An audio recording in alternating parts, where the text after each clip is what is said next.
episode 505, The Death of the What is Value? Guessing game. This one's for all you clinical and plan decision makers out there who are ready to move on. Today I am speaking with Dr. Ahilan Sivaganesan, otherwise known as Dr. Siva.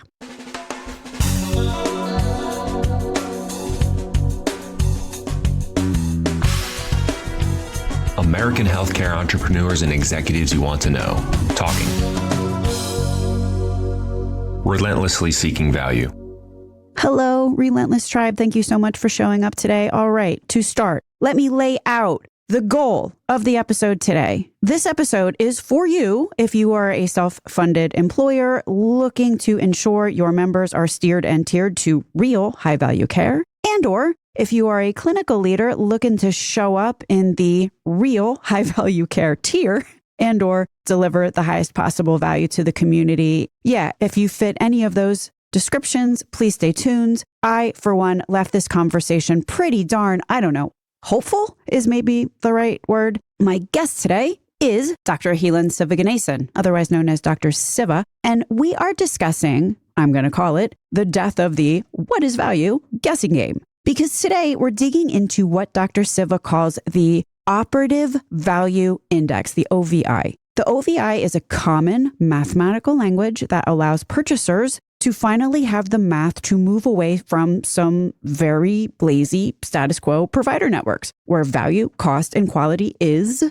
highly variable across network providers. Let's just leave it at that. The OVI reminded me of an article that Dana Pommel-Strauss had written about and quoted some weeks ago, where she talked about what is the health dividend that results from delivered care. Link in the show notes. So these ideas, it sounds like, are ideas whose time has come. Okay, so on the pod today, Dr. Siva shows how to identify, using the OVI, the rockstar surgeons and or other clinicians who deliver care that is the highest value for their patients. He uses these bubble charts that you can check out. We'll put the link in the show notes if you are interested. Just go back later on and check them out. And this whole endeavor, let's just not lose track of this, has obvious implications for provider organizations. But for anyone who is paying for care and has an actual aligned incentive to ensure that the care is high value, this OVI, Operative Value Index, and its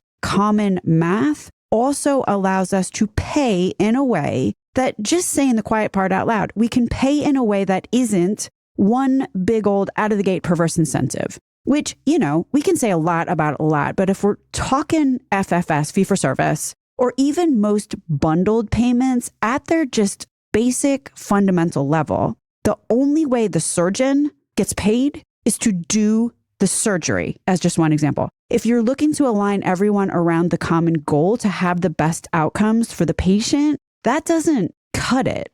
Weird pun, not intended at all. But yeah, Dr. Siva says, coming up here, he says, you don't have to just do the math, the bubble charts at the procedural level. You can do them at the diagnosis level, which I think is even more interesting to a self-funded employer or a payer. Because if I'm a surgeon that is appropriately conservative, I don't just cut on everyone. I'll send that patient to PT if I really think that's the highest value next step. And let's say my patients do really well with that conservative approach. I'm going to look like a rock star on these bubble charts because I'm going to be getting great patient-reported outcomes. And my spend is going to be a lot less because I'm not doing surgery on everybody. And so finally, there's a way for me to be rewarded in a way that the metrics are designed compared to someone who's just doing surgery on everyone. We haven't had the language or the framework to be able to actually compare surgeons or practices on value that incorporates appropriateness or conservatism in the right way. I found that really interesting. And it also reminded me, actually, of the episode 434 with Dr. Ben Schwartz about 5 surprises with bundled payments, because Dr. Schwartz also talks about the idea of diagnosis level bundles. Okay, so let me take a dip back now from whence this episode came. It's Genesis, if you will. This whole thing started out, for me at least, with the revelation of an episode with Dr. Mick Connors, where I first cottoned on to this idea that our typical value definitions are based on a mix and match gone awry.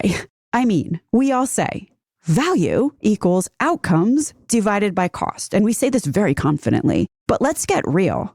Across most of this $5.6 trillion sector, both of those numbers, outcomes and cost, are total question marks. It's weird though. It's a weird thing because we tend to roll up costs, roll them up in a vaguely cryptic and inarguably triangulated way. And then we break down outcomes to the level of like a blood test. We should flip that. Get those costs defined as close as we can to the unit or to the unit and roll up the outcomes to whole person care. Definitely go back and listen to the episode with Dr. Mick Connors. There's also an episode on whole person health with Dr. Scott Conard, which could be a nice round out here. Dr. Alex Summers wrote some posts on or about this recently. I will link to them in the show notes. And this is the point Dr. Siva made in the quote I read earlier, and you will hear this again in the episode that follows. You can't figure out who or where the high value care actually is unless you figure out the actual value. And to figure out the actual value, you need to figure out the quantified outcomes and the unit level costs. Mark Cuban wrote on LinkedIn on this topic with over 900 comments. So hitting a chord here. Today, as aforementioned, my guest is Dr. Ahilan Sivaganesan. Dr. Siva, he is a practicing neurosurgeon and also a national leader in value-based care. His research focuses on the costs and outcomes of spine surgery. He also writes and speaks about redesigning care models, mapping patient journeys, and eliminating waste in healthcare. By the way, at the very end of this conversation, we get to the why, as in why it is becoming increasingly an imperative for clinical organizations to figure out how to get past the inarguable complexities, and it is difficult, no one's arguing with that, get past all of that, also get past the weird little stack of perverse incentives to not accurately calculate costs and outcomes, really get to actually doing it. As Dr. Siva says, and he wrote a whole article about this, we'll link to it in the show notes, but he says near the end of this conversation how Yahoo laughed at the little upstart Google for not understanding that the business model here was keeping eyes on a homepage and putting ads on the homepage. Yahoo laughed and disparaged until they didn't. Dr. Siva talks about how we're coming up on a similar kind of Google moment. It's just maximizing fee for service is Yahoo, and being able to actually deliver quantitatively high value is Google. My name is Stacey Richter. This episode is sponsored by Aventria Health Group, and we had an assist from PayerSet.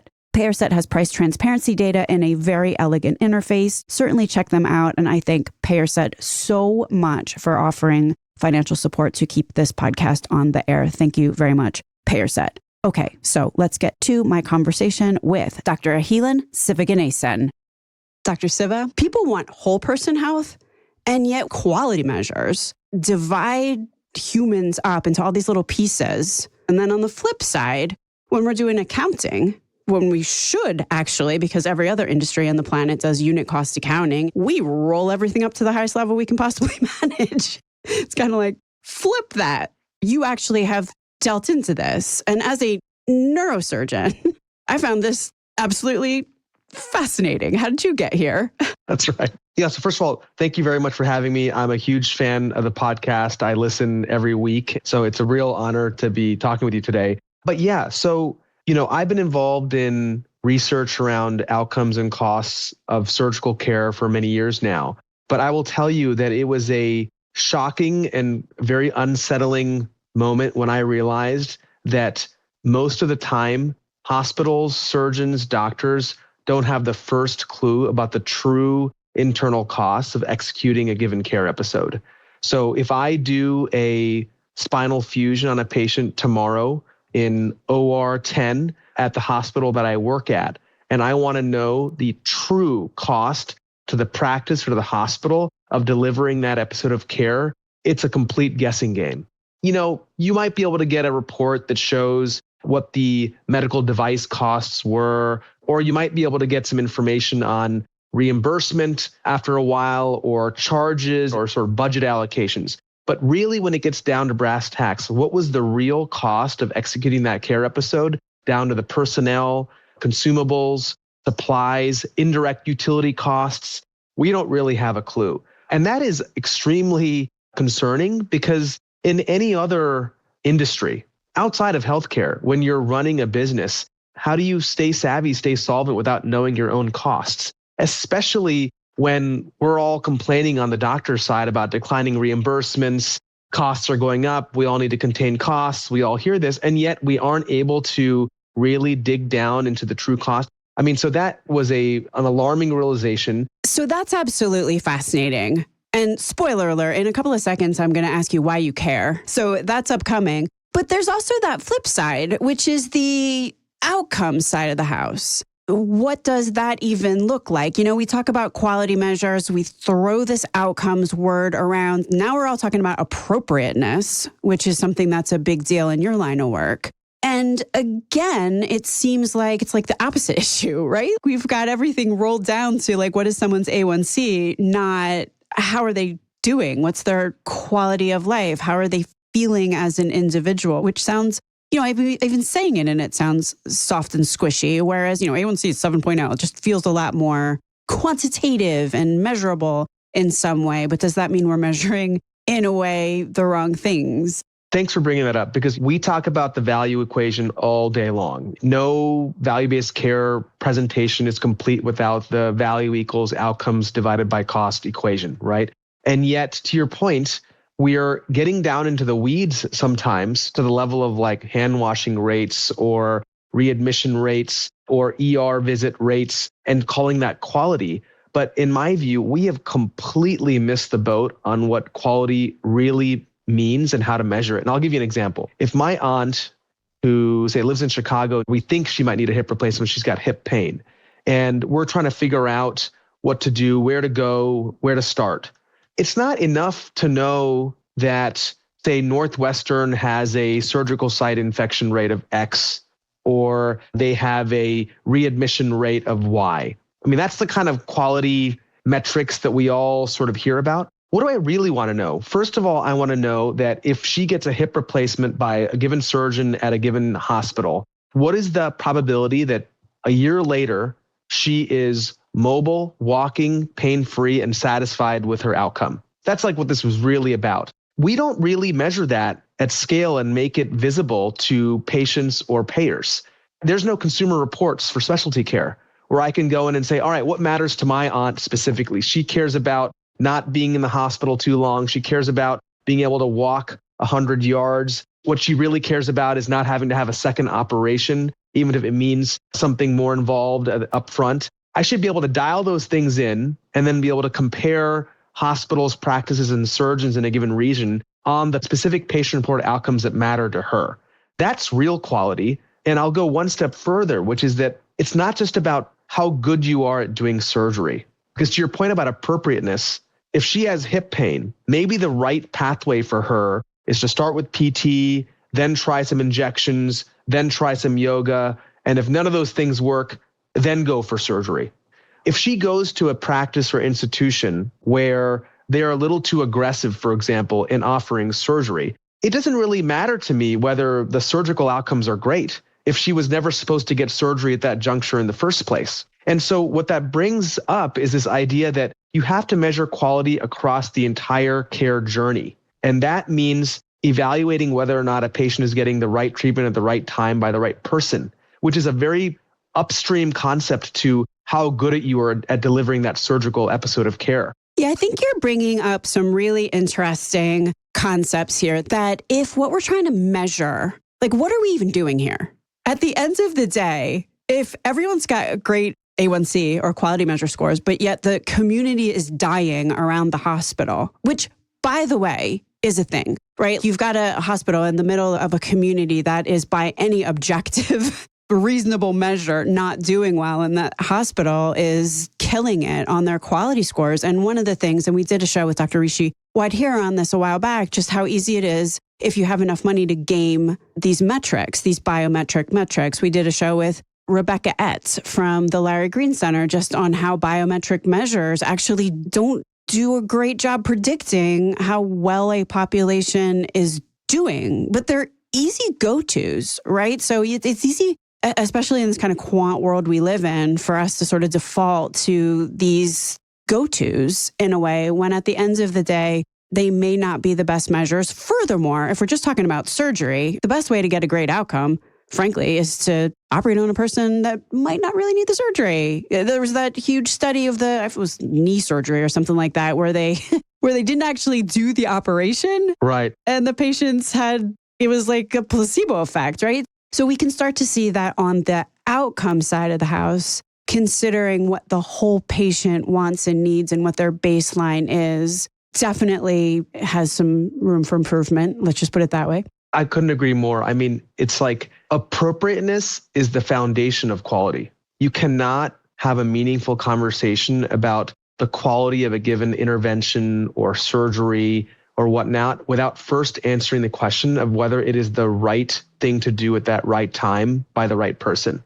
And so I don't have a lot of appetite for conversations around downstream metrics if we're not talking about appropriateness, especially when we know that there is a lot of overkill, overutilization happening. And that's why the idea of mapping the entire patient journey and coming up with quality measures across that entire time horizon is important. If I'm a self-funded employer and I know that I have a cohort of employees with serious hip pain or spine pain or what have you. So we can start to see that on the outcome side of the house, considering what the whole patient wants and needs and what their baseline is, definitely has some room for improvement. Let's just put it that way. I couldn't agree more. I mean, it's like appropriateness is the foundation of quality. You cannot have a meaningful conversation about the quality of a given intervention or surgery or whatnot without first answering the question of whether it is the right thing to do at that right time by the right person.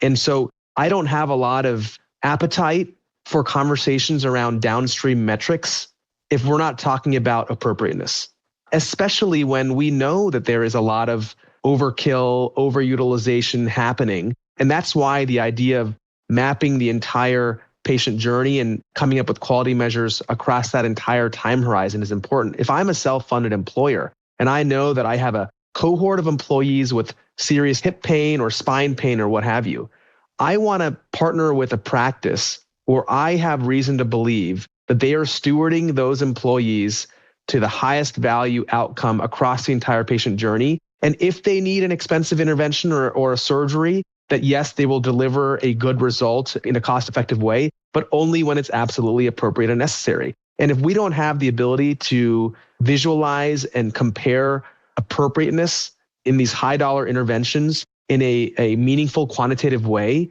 we're never going to crack the nut. So just kind of level setting where we are in this conversation, because we've come a long way in a relatively short period of time. We started out talking about cost accounting, ?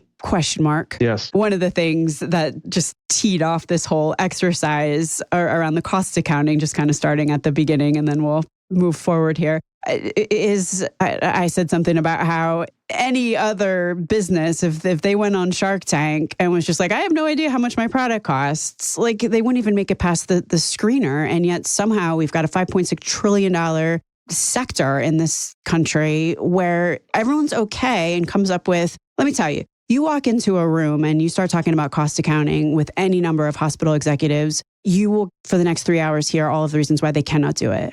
And the point that I want to make is, but can you not do it, right? Like at this juncture, there's a great quote from a CFO who's just like, everybody else is doing it, right? And their businesses are just as complicated. I mean, there's this human element, but just like enough with excuses when it starts to cost this much. Okay, so then on the quality side or the outcome side or the what are the results of what we're doing or how are we keeping our community healthy side, we take the exact opposite approach, which is just crazy if you start thinking about it. We drill it down to like those microscopic levels we can possibly get and hope nobody rolls it up in a way. So here's my question for you. And you sort of alluded to this earlier, but maybe you can just kind of give me a statement here. As a practicing neurosurgeon, if you're thinking about this from the clinician side of the house, or dare I say even the hospital side of the house, why are you waiting in this fray? When it comes to surgeons, here's why I think time-driven activity-based costing is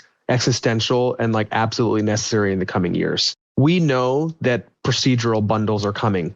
whether it's Medicare and the latest CMS program or the commercial payers following suit. The payer is going to come and say, all right, you want to do this elective spinal fusion? Here's how much money you get. And this needs to cover your 90-day global or whatever that may be. If I don't understand the true cost of delivering care for my practice or hospital within that time horizon, I'm going to get screwed. But when I present this kind of information, this data infrastructure that allows you to do prospective time-driven activity-based costing, when I present it to other surgeons, and when I present comparisons, hey, surgeon X is 30% cheaper than surgeon Y, you can predict what the next comment is, right? Well, that's not really a fair comparison. My patients are different than his patients. What that comes down to is that there are certain confounders that we know. It's very procedure specific, specialty specific. Like I know as a spine surgeon, what are the key patient specific and surgery specific variables that account for these dramatic differences in cost. And so you have to incorporate those confounders into the analysis so that when you do a ranking or a comparison from one practice to the next or one surgeon to the next, you are accounting for all those potential variables that could be at play. And that's what an employer would also want, right? If they want to make an intelligent decision, we want to go at risk for spine care. We're trying to choose between these two quote unquote high value practices that are ready to play ball with us. And we want to understand in a very quantified way what the costs are, what the payments are going to be, and what the outcomes are. You have to have access to those confounders and be able to adjust for them. So this is a critical foundational requirement for any type of value-based marketplace. And so I think it serves multiple purposes. We've covered a lot of ground very efficiently here, and I just want to sum up. You just are checking off check boxes, right? So like relative to cost accounting, and there is a methodology called TDABC, or time-driven activity-based costing. Again, TDABC. There's a lot of literature as well as evidence that this is a great way to understand actually what true costs are. But what we talked about here is just A, the fact that this doesn't exist. And then B, there's two ways it could go if it does exist. One is that you could use it for games, right? Like you could use it, which by the way, is one of the main reasons, not to bring up a sore subject, why it became illegal for doctors to own hospitals. Because doctors were getting real good at cherry picking and lemon dropping and then got kicked out of the C-suite. On the other hand, though, not knowing this information, recognizing that you're losing money in ways that you don't have to be, right? Like you do not have the action-based insights to actually take action if you don't have these kinds of things. So this is bigger than surgical outcomes, but certainly entwined. And then the other one is just the surgical confounders, right? Like you've got doctors who wants to get measured, especially if you don't do well. You're going to come up with excuses. So there's just like a lot of human nature that's folded in here as well. And I think the point that you're making is other industries have done this. It's complicated, sure, but others have done this. We can too. Ignorance is not bliss at this juncture. Like we've seen the downsides of not knowing the information. We need to figure out how to move forward in the spirit of the endeavor. I totally agree. And that brings up to your second point, which is that you can never expect a physician to go at risk in any way. So like relative to cost accounting, and there is a methodology called TDABC, or time-driven activity-based costing. Again, TDABC. There's a lot of literature as well as evidence that this is a great way to understand actually what true costs are. But what we talked about here is just A, the fact that this doesn't exist. And then B, there's two ways it could go if it does exist. One is that you could use it for games, right? Like you could use it, which by the way, is one of the main reasons, not to bring up a sore subject, why it became illegal for doctors to own hospitals. Because doctors were getting real good at cherry picking and lemon dropping and then got kicked out of the C-suite. On the other hand, though, not knowing this information, recognizing that you're losing money in ways that you don't have to be, right? Like you do not have the action-based insights to actually take action if you don't have these kinds of things. So this is bigger than surgical outcomes, but certainly entwined. And then the other one is just the surgical confounders. Like you've got doctors who wants to get measured, especially if you don't do well. You're going to come up with excuses. So there's just like a lot of human nature that's folded in here as well. And I think the point that you're making is other industries have done this. It's complicated, sure, but others have done this. We can too. Ignorance is not bliss at this juncture. Like we've seen the downsides of not knowing the information. We need to figure out how to move forward in the spirit of the endeavor. I totally agree. And that brings up to your second point, which is that you can never expect a physician to go at risk in any way if they don't understand their own costs. This is a prerequisite. And so if anyone who believes either in the short term or the long term that physicians going at risk for outcomes and costs is necessary for true movement towards value-based care must understand that physicians have to know their own costs. How else can you go at risk? Otherwise, you're jumping blind into an abyss. And so that's the way I think about it, is that knowing your own costs in a prospective, scalable, condition-specific way is an absolute minimum requirement for physicians to go at risk and move us towards a value-based marketplace. I'm going to underline that. That's the why here. Like we talk all day long about value-based care or whatever, but at the end of the day, that is going to fail unless two things are known. One of them is the cost. The other one is what are the, I don't even know what to call it, outcomes, results. What is the quality of life that patients attain on the other side of that care? What is the health dividend? Actually, Dana Strauss Beautiful. Quoted an article recently where she's just like, there's a lot of care and there's no increase in health dividend. So like, what is the health dividend on the other side? This is why with my research team, I introduced this concept of the Operative Value Index. Now, admittedly, right now, it's only within the domain of surgery. But the whole idea was that, we say value equals outcomes over costs, but why is it that we can't visualize and quantify the actual value at a given patient level for a given surgery? Like if I do a surgery tomorrow on a patient, 6 months later, if I ask the question, can someone give me a number or a metric for what value I delivered for that patient? That hasn't existed. So what we did is we said, okay, what's the patient reported outcome that matters most for this surgery? And what was the true cost of delivering that care through TDABC? And you do the quotient, it's simple math, and you'll get an answer, which is that, you delivered 40 points of disability improvement for that patient per their own reporting, and the surgery cost this much. So you can get an actual quotient, an actual metric, which says, when Dr. Siva does this surgery, on average, he delivers 40 points of improvement in disability for every $10,000 spent in the operating room. Oh, that's interesting.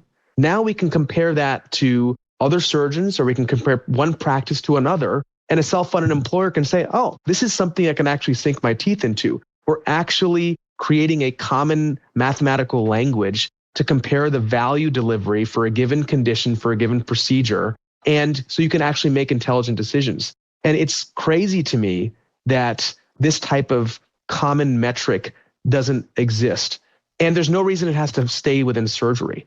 You can expand that to the entire journey of a patient, from PT to injections to surgery, over, say, a 1 year or 2 year time span, and say, what were the improvements in patient-reported outcomes in a condition-specific way, divided by the total spend by the employer now, instead of the true internal costs to the doctor. And you can get a value index across time for a given condition. And then you can compare MGH to Stanford to Hopkins and say, hey, what's the value index over a 2 year time period for diabetes at these different institutions? Risk adjust for the confounders we talked about earlier, of course, and say, wow, you know what? It's like an average of 4.7 for a 2 year diabetes value index for Hopkins. It's only a 2.3 for MGH. We're trying to figure out who our center of excellence for at-risk diabetes care is going to be. Maybe we should go with institution X instead of institution Y. That's the kind of world I think we need to move towards. Which definitely changes the calculus, because right now you have hospital executives,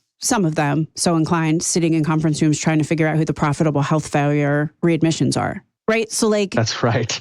Let's just level set. What we did is we first started talking about the absence of time-based cost accounting in general at hospitals, mostly. Then we moved into also outcomes, results, quality of life, also not super quantified. And the problem there are many problems. One of them is certainly it's hard for an employer to purchase, because what are you even buying? It's hard to figure out what you're purchasing. You've got supply and demand, right? So it's hard for the demand curve to purchase, but then it's also hard for the supply side to take a contract, right? Like the whole endeavor is handicapped without these two being quantified. If I'm putting together a sort of a roadmap here, step one here is definitely wrap our arms around time-driven, activity-based costing, this TDABC, like figure out how you're going to do that. And there is a lot of literature actually on this. Then step two is defining what meaningful patient outcomes actually look like. And then you sum this up. You're like, okay, if you have those two things, then it becomes possible to create the operative value index. And it's that value index that can be used to actually form this fundamental infrastructure that is necessary for really any type of payment structure that isn't fee for service. That's a great summary. It's that the providers need to have a true understanding of their own costs. Both the providers and the payers need to have an understanding of true condition-specific quantified outcomes. You combine the outcomes and the cost together into a value index. And the beauty of this framework, to your point, is that you can rinse and repeat this for any given condition. It doesn't have to be specific to surgery. You can decide that your outcome is A1C control over a 6-month period, or you can decide that it's, a certain disability score for hip osteoarthritis or return to work, for example. And you can use these value indices with the risk adjustment to rank practices, doctors, and health systems and decide who you want to entrust with certain direct contracts so that you're actually making an intelligent decision. And it may be that, for diabetes care, you want to go with this really nimble, agile, forward-looking nephrology practice or endocrinology practice in a given area. But for musculoskeletal, you really need to go with this other group. And yes, that creates some fragmentation, and now you've got multiple different players in the mix. But that type of thoughtful decision-making is what we all deserve. And we just need a common quantitative framework for it. And these are the sort of key ingredients, I think. So let's talk about a use case here. And you have your famous bubble charts, trying to create the OVI for surgeons, for individual surgeons. Do you want to talk about what you learned coming out of that exercise, which ultimately is going to wind up improving value, improving patient care, accomplishing the good thing? Let's start there. Yeah, no, thanks for bringing that up. Probably the first lesson from this exercise of creating these value visualizations and these bubble plots is the power of transparency. So when I show these visuals to the surgeons whose data is going into the actual plots, like surgeons are addicted to this. They want to know which bubble they are, and they're fascinated. Like, wait a minute, like, am I a quote unquote high value surgeon according to the assumptions behind this figure? And to be honest with you, surgeons aren't really used to asking that question and understanding where they stack up relative to their peers for a given type of surgery or a given type of condition. So just the visibility of that, where it's the first time you can see value, that you can see the value you are bringing for a given type of surgery or a given type of condition compared to your peers. And just that alone, like surgeons and doctors in particular, surgeons definitely very competitive. You just got to get them to compete on the right thing, right? And right now, we've just been competing on volume, but now you provide this kind of information and everyone starts asking, well, okay, if I did my surgery this way instead of that way, my outcomes are going to be the same, but I'm going to cut my cost down 20%. Those gears start turning. We didn't have to make any sort of official payment incentive. We didn't have to do anything with respect to you're going to get a bonus if your bubble on the plot is off to the upper left quadrant. It was just the power of transparency. So that was probably the first lesson. The second lesson is if instead of those individual bubbles representing surgeons, they represented practices or health systems, this is exactly the kind of dashboard that I think any self-funded employer would want to be able to decide who they want to pick as their clinical partner for a given condition that they know they're getting crushed by. And so I think those are the first two thoughts that came up from the exercise. We had Dr. Marty McCary on, it's probably more than 5 years ago. And the whole show doctors how they compare with their peers and performance will improve. The outliers will creep closer to the middle. And that could work for just exactly the reasons that you're saying. I mean, the study that Dr. McCary did was with dermatologists who were just raking in dollars on Mohs surgery, doing kind of untoward things, frankly. Yes. And once it was pointed out, like, look, hey, we see you, we see what you're doing there, the doctor started to, let's just say, diminish that type of behavior. So this is a very well proven that, transparency helps improvement. You see how you're doing. Yes. And I also could just see as a doctor, like you're used to doing something a certain way. There's a lot of fear. Like, I'm going to switch this up. I may hurt my patient. So to know that you could just skip that step and it doesn't actually have any diminishing results, I could see that this could benefit surgeons. It certainly benefits patients. And then also those that are paying the bill as well. I totally agree. I mean, now we're finally talking about the so-called learning healthcare system, right? Where you have information available to be able to have a feedback loop and iterate and disseminate best practices. But you got to have the numbers and the visuals to be able to know what your baseline is and then to see that you're improving with respect to value over time. And what I think is also neat about these bubble plots, you don't have to just do it at the procedural level. You can make these kind of visuals at the diagnosis level as well, which I think is even more interesting to a self-funded employer or payer. Because if I'm a surgeon that is appropriately conservative, I don't just cut on everyone. I'll send that patient to PT if I really think that's the highest value next step. I won't just decide to jump into a big surgery. And let's say my patients do really well with that conservative approach. I'm going to look like a rock star on these bubble charts, because I'm going to be getting great patient-reported outcomes, but my spend is going to be a lot less because I'm not doing surgery on everyone. And so finally, there's a way for me to be rewarded in the way that the metrics are designed compared to someone who is just doing surgery on everyone and getting great collections and looking like the best thing since sliced bread. We haven't had the language or the framework to be able to actually compare surgeons or practices on value that incorporates appropriateness or conservatism in the right way. That's what I think any payer would want to know is like, all right, it's nice to know that surgeon X is higher value when it comes to this given surgery, but what I really want to know is, are they higher value when it comes to managing the whole condition? And this kind of visualization can help you see that. We have done 3 shows recently. If you haven't listened to those shows, you should go back and listen because they're definitely a tee up to this one. Just this idea that if everybody's in network, you can't control for quality. You can't actually control for cost. You've got the obstetrician who's literally 95% of healthy births are C-sections. By the way, the target average for C-section rates for healthy births is 23.6%. And these 3 earlier shows that dip into direct contracting and the wild cost and really sometimes patient safety issues created by, in air quotes, lazy networks and why the networks are lazy are episode 503 with Dr. Leo Spector, Adam Stavisky, and Ryan Wells about collaborating for smart contracting, episode 501 with Ivana Krajcinovic on how to not spend an extra $1 million for an infusion, and the take 2 of episode 398 with Dr. Jacob Asher on why the carrier markets never seem to change, thereby creating these lazy networks to begin with. And that's an actual example. The obstetrician, who's literally 95% of healthy births are C-sections. That guy is in network. What is starting to evolve to is not lazy networks.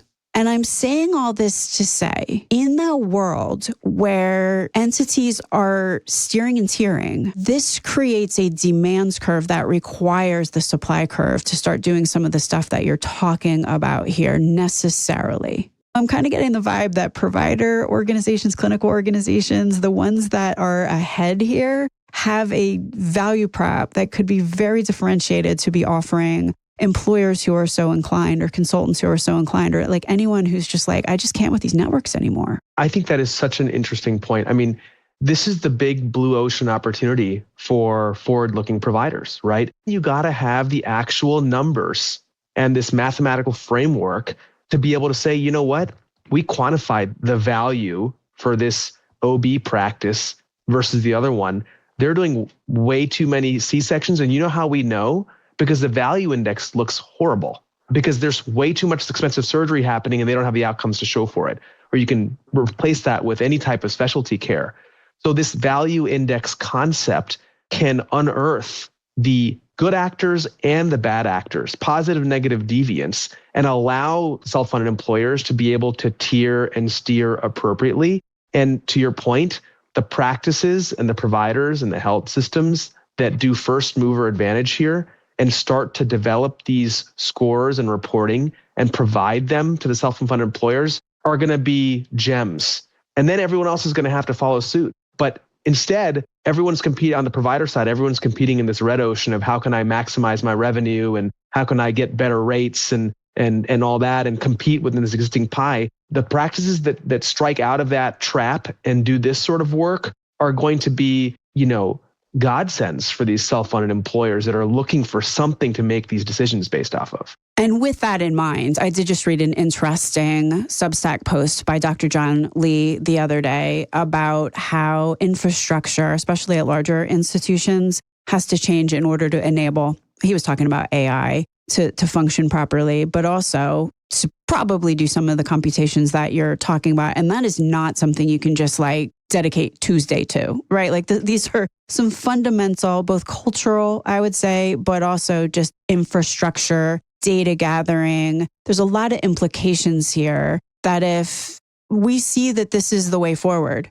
be it this year, even 5 years from now, the right time to have started, what's that? It's something about a tree, but I'm going to use it in this case. The right time to have started was 5 years ago, but the second best is right now if this is the way that we see the winds blowing. I totally agree. I think the infrastructure comment is so spot on because you're right. This requires some serious ingredients. You need combined clinical and claims and financial data sources that are merged together so that you can actually follow these patients across their care journey, be able to understand the patient-reported outcomes, be able to understand the total longitudinal spend, and be able to adjust for the kind of factors that we talked about earlier. That requires a real unique combining of data sets and an analytics capability built on top of that. And it's funny, the TPAs are a classic example of an entity that technically has all the touch points and they have the ingredients to do a lot of this.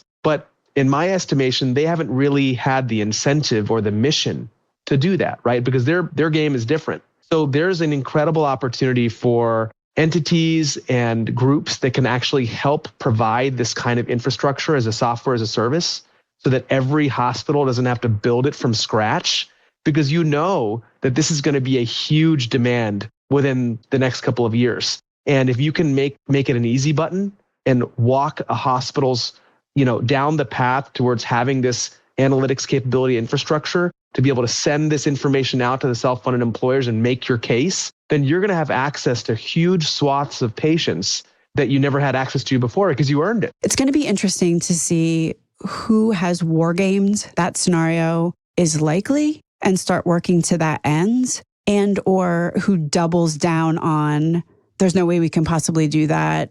Look at us. It's not a requirement to have fiscal discipline, which, obviously they're not saying that out loud, but any hospital that is fighting so hard against doing cost accounting, and every time you bring up a reason why they come up with 10 more problems. I think it's so true. I wrote an essay a few months ago, which was called If Health Systems Are Yahoo, Then Who is Google?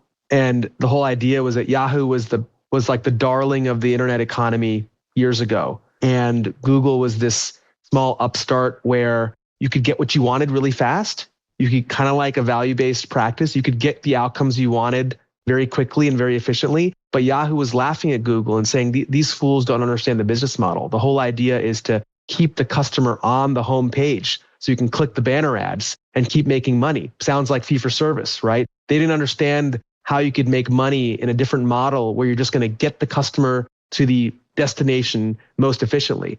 Well, fast forward a few years and Google figured out a new way to monetize effectively getting the customer to the answer, to the destination. That's what I think is a reasonable analogy for this, which is that current health systems are like Yahoo. They're just trying to maximize billable events, maximize fee for service, just like keeping the eyeballs on the homepage on Yahoo, Yahoo Mail, Yahoo Sports, Yahoo Finance, just so that you can click those banner ads and eke out as much revenue as possible. But there's a Google moment happening right now. And it's just a matter of whether practice sees that opportunity, develops the infrastructure, and can actually get out ahead of this. And that's probably a great place to wrap this up. Dr. Ahilan Sivaganesan, is there anything I neglected to ask you that you want to talk about today or clarify? No, thanks for asking. I think maybe just the point to clarify is that time-driven activity-based costing is totally doable by practices and health systems.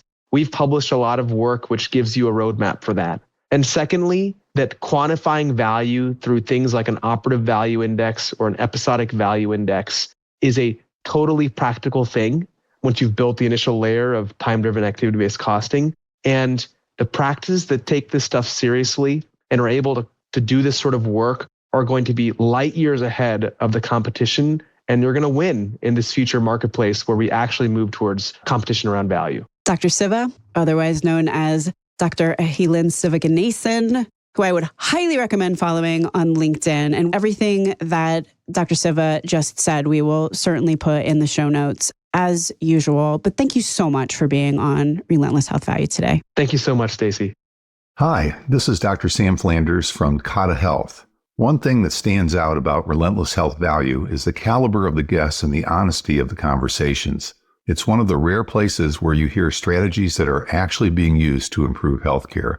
If you're interested in making an impact, I'd encourage you to follow the podcast on Apple Podcasts or Spotify and leave a quick review. Thanks for listening.